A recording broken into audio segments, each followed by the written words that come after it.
MLA Krishna Chaitanya Reddy తెలిపారు. కడప జిల్లా వీరపునాయినిపల్లి లబ్ధిదారులకు ఎన్టీఆర్ భరోసా పింఛన్లు పంపిణీ చేశారు. కమలాపురం టీడీపీ కార్యాలయంలో సీఎం రిలీఫ్ ఫండ్ చెక్కులను అందజేశారు.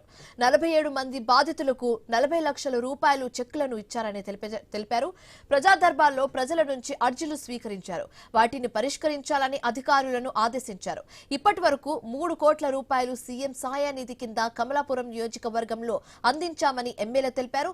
ఇంకా ₹1 కోటి సిఫారసు చేశామన్నారు. పరిధి నుంచి ఆర్డీఓకు తహసీల్దార్లకు తొందరగా ఇచ్చారు కాబట్టి వాటి సొల్యూషన్ కూడా తొందరలో, ఎందుకంటే వాళ్ళ ప్రాసెస్ ఆటోమేటిక్గా వాళ్ళ చేతికి హ్యాండ్ ఓవర్ అయిన వెంటనే అవి కూడా క్లియర్ చేయడం జరుగుతుంది. మోస్ట్ ఆఫ్ ఇట్ అయిపోతాయి. రెవెన్యూ సదస్సులో ఇచ్చినప్పటి నుంచి ఇప్పటి వరకు పోల్చుకుంటే రెగ్యులర్ బేసిస్లో సాధ్యమైనన్ని రెవెన్యూ ఇష్యూస్ సార్ట్అవుట్ చేయడం జరిగింది. ఇంతకుముందు ఎప్పుడు జరిగినంత స్పీడ్గా, ఎప్పుడు జరిగినంత పద్ధతిగా ప్రజలకు వాళ్ళ దగ్గరికి పోయి మీకేం కావాలని అడిగి తెలుసుకొని, అంటే వాళ్ళు వస్తే సమస్యలు తీర్చడం కాదు, వాళ్ళ దగ్గరికి పోయి ఏం కావాలని తెలుసుకొని వాళ్ళ సమస్యలు తీర్చే విధానంలో జరుగుతూ ఉంది.